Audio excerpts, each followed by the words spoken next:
தாவேகா தலைவர் விஜய் தலைமையில சிறப்பு பொதுக்குழு கூட்டம் இன்னைக்கு நடந்திருக்கு. அதுல 12 முக்கியமான தீர்மானங்கள் நிறைவேற்றப்பட்டிருக்கு. கரூர் துயர சம்பவத்துக்கு பிறகு விஜய் இந்த பொதுக்கூட்டத்துல அவருடைய மனசை விட்டு பேசியிருக்கிறாரு. அவர் என்னென்ன விஷயங்கள்லாம் பேசியிருக்கிறாரு அப்படின்றத இந்த வீடியோல நம்ம பார்க்கலாம். வாங்க. Welcome to youth politics.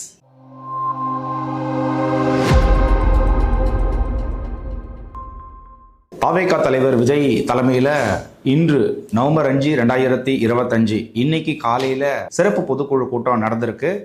இந்த பொதுக்குழு கூட்டத்தில் 2000 பொதுக்குழு உறுப்பினர்கள் கலந்து கொண்டதாகவும் சொல்லப்படுது.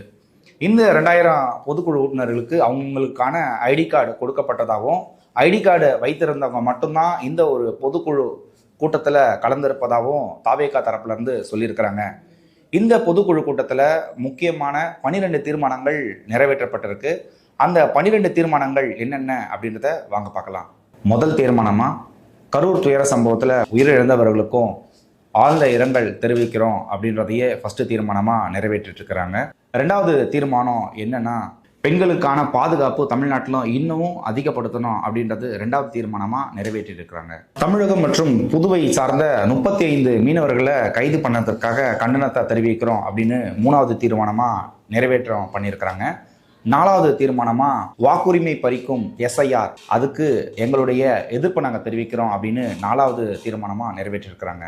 ஐந்தாவது தீர்மானமா, டெல்டா மாவட்ட விவசாயிகளின் பாதிப்புக்கு காரணமான தமிழக அரசுக்கு எங்களுடைய கண்டனத்தை தெரிவிக்கிறோம் அப்படின்னு சொல்லிட்டு அஞ்சாவது தீர்மானமா அதை நிறைவேற்றம் பண்ணியிருக்காங்க. ஆறாவது தீர்மானமா, வடகிழக்கு பருவமழை ஆரம்பிக்கிறதுக்கு முன்னாடியே அதுக்கான முன்னெச்சரிக்கை நடவடிக்கைகளை செய்து முடிக்கணும் அப்படின்றதையும் சொல்லியிருக்காங்க. ஏழாவது தீர்மானமா, ராம்சார் சதுப்பு நிலத்துல கட்டுமான பணிகளை தொடங்கக்கூடாது, அதுக்கு அனுமதி ரத்து பண்ணணும் அப்படின்றதையும் தெரிவிச்சிருக்கிறாங்க. எட்டாவது தீர்மானமா, டிவிகே தலைவர் விஜய் மக்கள் சந்திப்புக்கு வரும்போது அதுக்கான போதுமான பாதுகாப்பை இந்த அரசு வழங்கணும் அப்படின்றதையும் நிறைவேற்றியிருக்கிறாங்க. ஒன்பதாவது தீர்மானமா, கழகத்தின் மீதும் கழக தோழர்கள் மீதும் காழ்ப்புணர்ச்சியுடன் அவதூறு பரப்பிய கைக்கூலிகளுக்கு எங்களுடைய கண்டனத்தை தெரிவிச்சிருக்கிறேன் அப்படின்னு சொல்லிட்டு 9வது தீர்மானமா நிறைவேற்றியிருக்கிறாங்க. 10வது தீர்மானமா, தமிழக தொழில்துறைக்கு வந்த முதலீடு குறித்து வெள்ளையறிக்கை வெளியிடணும் அப்படின்றதையும் சொல்லியிருக்காங்க. 11வது தீர்மானமா என்ன நிறைவேற்றி இருக்கிறாங்கன்னா, ஜனநாயகத்துக்கு எதிராக கருத்துரிமையையும் பேச்சுரிமையையும் சிதைக்கும் வகையில் தமிழக அரசு செய்யும் கைது நடவடிக்கைக்கு எங்களுடைய கண்டனத்தை நாங்கள் தெரிவிச்சுக்கிறோம் அப்படின்னு சொல்லியிருக்கிறாங்க. 12வது தீர்மானமாக என்ன சொல்கிறாங்கன்னா, கூட்டணி பேச்சுவார்த்தையில் எந்த ஒரு மாற்றமும் இல்லை, டிவிகே தலைவர் விஜய் முதல்வர் வேட்பாளராக அறிவித்து அவருடைய தலைமையில தான் எங்களுக்கான போட்டி இருக்கும் அப்படின்றதையும் சொல்லியிருக்காங்க. இந்த 12 தீர்மானங்களையும் பார்க்கும் பொழுது இப்போ நடந்துட்டு இருக்கிற எல்லா பிரச்சனைகளையும் மையப்படுத்தி தான் இந்த தீர்மானங்கள் எல்லாத்தையும் நிறைவேற்றி இருக்கிறாங்க அப்படின்னு மக்கள் மத்தியில் பார்க்கப்படுது. அடுத்து இந்த சிறப்பு பொதுக்குழு கூட்டத்தில் சில மாவட்ட செயலாளர்களை மேடைக்கு அழைச்சி பேச சொல்கிறாங்க. அப்படி கரூர் மாவட்ட செயலாளர் திரு மதியழகனை மேடைக்கு பேச கூப்பிடுறாங்க. அப்படி அவர் மேடைக்கு பேச வந்த தருணத்தில் விஜய் அவரை கட்டி அணைச்சு தன்னுடைய அன்பை தெரிவிச்சிருக்கிறாரு.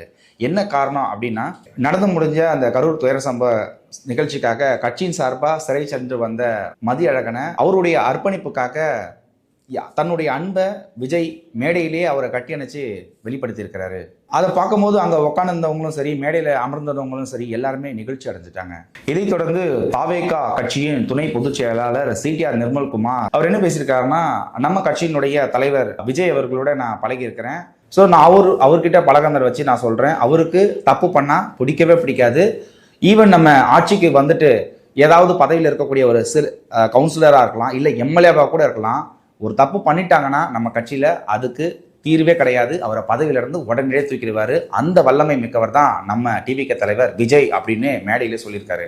அடுத்து தாவேகா கட்சியின் அருண்ராஜ் பேசியிருக்கிறாரு. அவர் என்ன பேசியிருக்கிறாருன்னா, இப்போ நடக்கக்கூடிய அனைத்து சட்ட ஒழுங்கு பிரச்சனைகளுக்கும் முதன்மையான காரணம் என்னன்னு சொல்றாருன்னா, தமிழகத்தில் நிரந்தரமான DGP-யை நியமனம் செய்ய முடியாத விஷயம்தான் இது எல்லாத்துக்குமே காரணம் அப்படின்றதையும் போட்டு உடைச்சிருக்கிறாரு.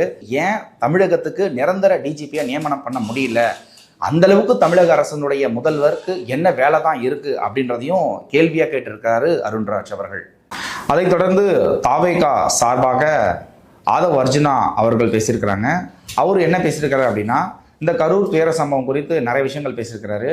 அதையும் தாண்டி சில விஷயங்கள் எல்லாமே பேசியிருக்கிறாரு. அவர் பேசின விஷயங்கள்ல இப்போ நான் சொல்லணும்னா அதுக்கு தனி வீடியோவே போடணும். ஸோ அந்த அளவுக்கு அவர் பேசியிருக்கிறாரு. கடைசியாக தாவேகா தலைவர் விஜய் அவர்கள் பேச தொடங்குறாரு.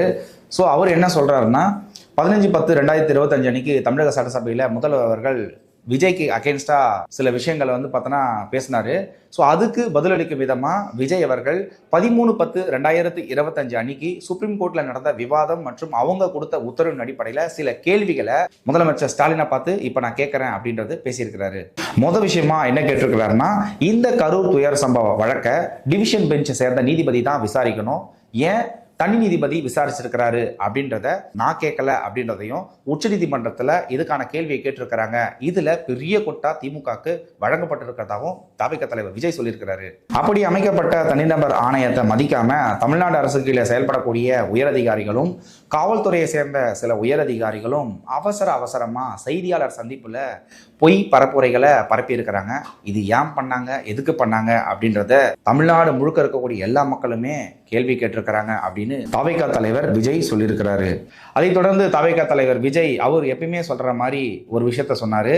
அது இப்பவும் நான் சொல்றேன், ரெண்டு பேருக்கு இடையில தான் போட்டி. ஒன்று டிவிகே, இன்னொன்று டிஎம்கே அப்படின்னு சொல்லிட்டு தன் தொண்டர்களை உற்சாகப்படுத்தும் விதமா பேசியிருக்கிறாரு. இப்படி இன்னைக்கு நடந்த தவிக சிறப்பு பொதுக்குழு கூட்டத்தை பத்தி நீங்க என்ன நினைக்கிறீங்க அப்படின்ற உங்களோட கருத்துக்களை கமெண்ட்ல சொல்லுங்க. மேலும் இது போன்ற அரசியல் சார்ந்த நிகழ்வுகளுக்கு நம்மளுடைய சேனலை சப்ஸ்கிரைப் பண்ணிக்கோங்க, நம்மளுடைய இன்ஸ்டாகிராம் பேஜையும் ஃபாலோ பண்ணிக்கோங்க.